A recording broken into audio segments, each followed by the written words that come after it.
What if the world before the flood was far darker and more terrifying than you imagine? Ancient accounts speak of powerful giants, hybrid creatures that should never have existed, and heavenly secrets shared by fallen angels that corrupted humanity. This chaotic world was so devastating that God decided to erase it all with one single decision: the flood. But what really happened during this period that changed the course of history? What was life like in a world ruled by chaos, where heaven and earth seemed to be at war? And could any remnant of this nightmare have survived to this day? Ancient texts and modern accounts suggest that perhaps the flood didn't end everything. If you're ready to dive into this intriguing mystery, like this video, subscribe to the channel for more insights on biblical enigmas, and share your opinions in the comments below. Now, get ready to explore how the chaos of the pre-flood world shaped humanity's destiny. Let's begin. To understand the chaos of the pre-flood world, we must look at two fundamental texts: Genesis, which describes the flood, and the Book of Enoch, which offers detailed accounts of what happened beforehand. These texts reveal that angels known as the Watchers were sent to earth with a sacred mission: to observe and protect humanity. However, what began as a divine task quickly spiraled into one of the greatest corruptions in history. In Genesis 6:2 we read, "The sons of God saw that the daughters of men were beautiful, and they took wives for themselves from all whom they chose." These sons of God, identified in the Book of Enoch as the Watchers, became captivated by the beauty of human women and decided to break divine laws. The result was the birth of the Nephilim, described in Genesis 6:4 as giants on the earth in those days, and also afterward, when the sons of God came to the daughters of men and had children by them. But the Watchers didn't stop there. According to the Book of Enoch, they also taught humanity secrets that were meant to remain sacred. In Enoch 8:1, it is written, "Azazel taught men to make swords, knives, shields, and breastplates. Sariel taught enchantments and root-cutting." These teachings, which seemed to offer power, brought destruction and greed. Humanity corrupted this knowledge, plunging into violence and chaos. Additionally, the Book of Enoch describes how the Watchers went even further by engaging in forbidden crossbreeding between different species. This process, known as miscegenation, produced hybrid creatures that defied the laws of nature.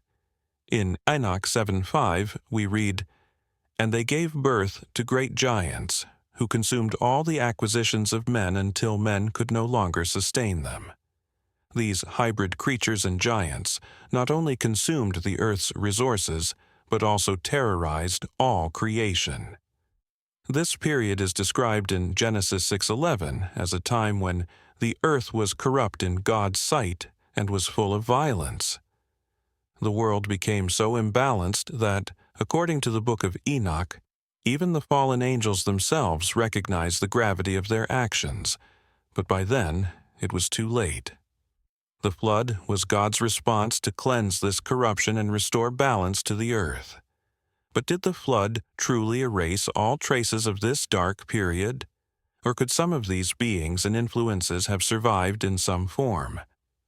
In the next chapter, we will delve deeper into the impact of these hybrids and the Nephilim on the earth.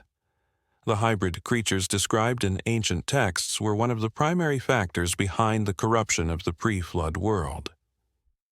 The Book of Enoch reveals that the Watchers, in their rebellion, did not limit themselves to uniting with human women.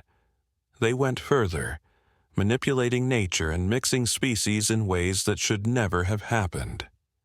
In Enoch 7:5, it is said, "They began to sin against birds, animals, reptiles, and fish, and they devoured one another." These actions resulted in monsters that posed a direct threat to the divine order. These creatures were viewed as abominations, as their forms and behaviors did not align with God's creation. Imagine beings that were neither completely human nor entirely animal. They were deformed, violent, and extremely powerful. Moreover, these hybrids disrupted the balance of nature, competing with humans and animals for resources and becoming predatory threats. Genesis 6:12 reinforces this narrative, stating, "All flesh had corrupted their way upon the earth." This corruption was not merely spiritual but also physical. These hybrid creatures were so numerous that even the watchers themselves lost control over them.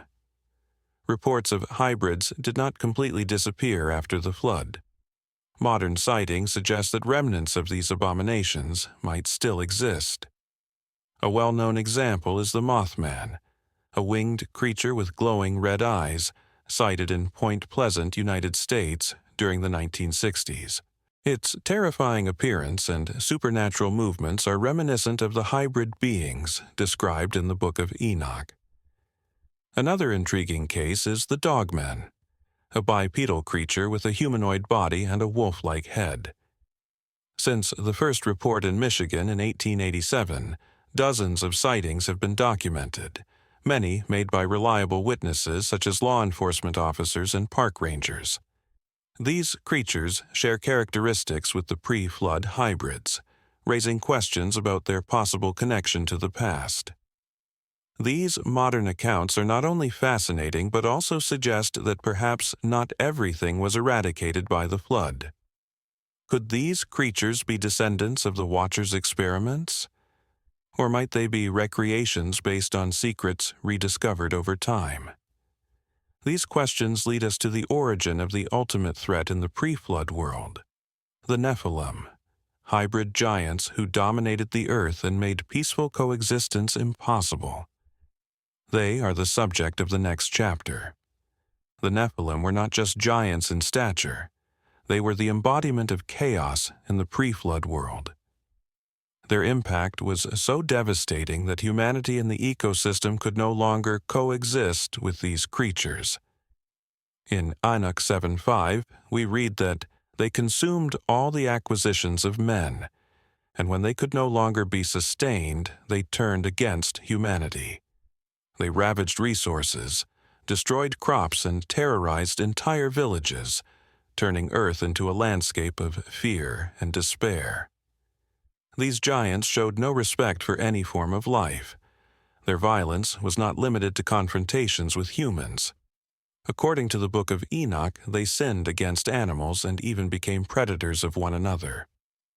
This helped corrupt all of creation, as described in Genesis 6:12. God saw how corrupt the earth had become, for all flesh had corrupted their ways upon the earth. One of the most striking characteristics of the Nephilim was their unparalleled brutality. Accounts suggest they were masters of intimidation, using their strength to subjugate entire communities. They were seen as mighty men of old, men of renown, Genesis 6:4, but not as heroes, rather as tyrants who enslaved humanity through sheer power. Yet the influence of the Nephilim did not completely vanish after the flood. In Numbers 13:33, long after the flood, the spies sent to Canaan reported seeing descendants of the Nephilim, called the Anakim. "We saw the giants there, the descendants of Anak. We seemed like grasshoppers in our own eyes." This suggests that traces of their lineage persisted, or were reintroduced into humanity. Moreover, it is intriguing that accounts of giants appear in various cultures around the world. Mythologies such as the Greek tales of the Titans and the Norse legends of the Jotun include descriptions that closely resemble the Nephilim, raising the possibility that these beings or their stories influenced later generations. Modern theories about giant bones allegedly discovered throughout history add to the fascination with these creatures. While many of these reports have been debunked, they continue to spark the imagination and raise the question: did all the Nephilim truly perish in the flood, or did some survive in hiding, escaping humanity's notice? The Nephilim were not merely destructive beings. they also reflected how deeply corruption can disrupt the balance of all creation. They left behind a legacy of fear, destruction, and perhaps a warning. What happens when power is wielded without restraint? In the next chapter, we will explore how the flood was more than an act of destruction. It was a reset. But was it enough to completely erase the traces of this chaotic period? The flood was not merely an act of destruction. It was a direct response to the rampant corruption that had consumed the world. Observing the state of the earth, God made a drastic decision. In Genesis 6:13, it is written, "The end of all flesh has come before me, for the earth is filled with violence through them, and behold, I will destroy them with the earth." The world was in total collapse. The Nephilim ruled humanity with violence and oppression. The hybrids disrupted the natural order, and the spiritual corruption of the fallen angels had tainted nearly everyone. Only one family was found to be untainted, Noah and his descendants. In Genesis 6:9 we read, "Noah was a just man and perfect in his generations, and Noah walked with God." This suggests that he not only followed divine paths, but also remained genetically pure, preserving the original lineage of humanity. The ark, built under divine instructions, was not just a vessel, but a symbol of hope and restoration. Genesis 6:14 describes, "Make yourself an ark of gopher wood. Make rooms in the ark, and cover it inside and outside with pitch." For 120 years, Noah worked on the construction while warning others of the impending judgment. Yet, as noted in Genesis 6:5, the wickedness of man was great in the earth, and every imagination of the thoughts of his heart was only evil continually. The people ignored his warnings. When the flood began, as described in Genesis 7:11, all the fountains of the great deep were broken up, and the windows of heaven were opened. The entire earth was covered by waters that swept away the corruption. The Nephilim, the hybrids, and the corrupted humans were all destroyed. The scale of the flood was not only physical but also symbolic, a complete reset of creation. However, the flood did not entirely erase all malignant influences. In Enoch 15:8-10, we learn that the souls of the Nephilim became evil spirits, known today as demons. "The spirits of the giants shall rise up against the children of men and against the women, because they have proceeded from them." This suggests that while the Nephilim's bodies perished, their spiritual influence persisted. Moreover, later accounts, such as Numbers 13:33, mention giants, descendants of the Nephilim, in the land of Canaan.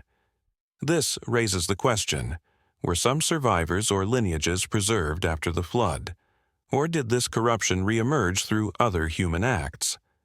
The flood was both a moment of renewal and a warning. It demonstrated that when humanity abandons divine order, the result is chaos. Yet, even amidst destruction, there is hope. Noah and his family represent God's grace, a reminder that He never completely abandons His creation, even in its darkest moments. In the next chapter, we will explore how these events shaped humanity and what they may still signify for the world today. The flood marked the end of an era of boundless corruption and the beginning of a renewed world. But the lessons of this event go far beyond the destruction itself.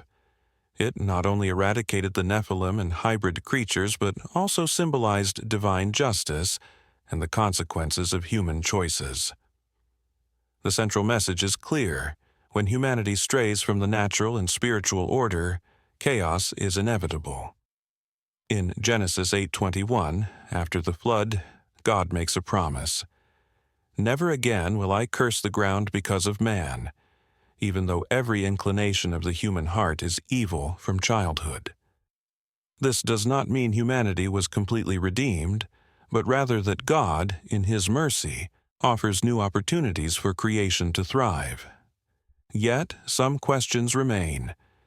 Did the influence of the Nephilim, the Watchers, and the forbidden secrets disappear completely? Modern accounts of unexplained phenomena, such as the Mothman, the Dogman, and even sightings of giants, suggest that the story might not have been entirely concluded. These enigmas continue to intrigue us, challenging our understanding of the past and the present. Moreover, humanity carries the burden of free will, which was one of the central factors in pre-flood corruption. The flood reminds us that our choices have consequences. Even today, the balance between freedom and responsibility is essential to ensure we do not lose our purpose as divine creation. This biblical event also highlights God's grace, as He preserved Noah and his family as a symbol of hope. It shows us that even amidst chaos, redemption is possible. The ark was not just a physical refuge, but also a reminder that by following divine paths, we can survive the most devastating storms. Ultimately, the flood is not merely a story of destruction, it is a story of renewal. It invites us to reflect on our responsibility to maintain the balance between the spiritual, the natural, and the human. Just as Noah found favor in God's eyes, it is up to us to seek to live with integrity, learning from the mistakes of the past. What do you think the flood can still teach us about today's world? Share your thoughts in the comments. If you've made it this far, it means you are just as intrigued as we are by the mysteries of the pre-flood world. But the story doesn't end here. The enigmas surrounding the Watchers, the Nephilim, and their possible connections to the present still hold many unanswered questions, and there is so much more to explore. Now, we want to hear from you. What do you think about all of this? Do you believe the Nephilim truly disappeared, or do you think there is more to this than we know? Could these modern sightings of mysterious creatures be echoes of the past? Leave your thoughts in the comments below. We would love to hear what you think. If you enjoyed this content and want to dive even deeper into biblical mysteries, don't forget to like this video and subscribe to the channel. It's your way of supporting our work and ensuring that we can continue bringing you fascinating stories like this. Share this video with someone who loves exploring the unknown and ancient secrets. Together, let's uncover the hidden layers of history and connect the past to the present. Get ready, because in the next videos we'll dive even further into the secrets of the Watchers, the hybrid creatures, and the post-flood era. Until then, see you in the comments.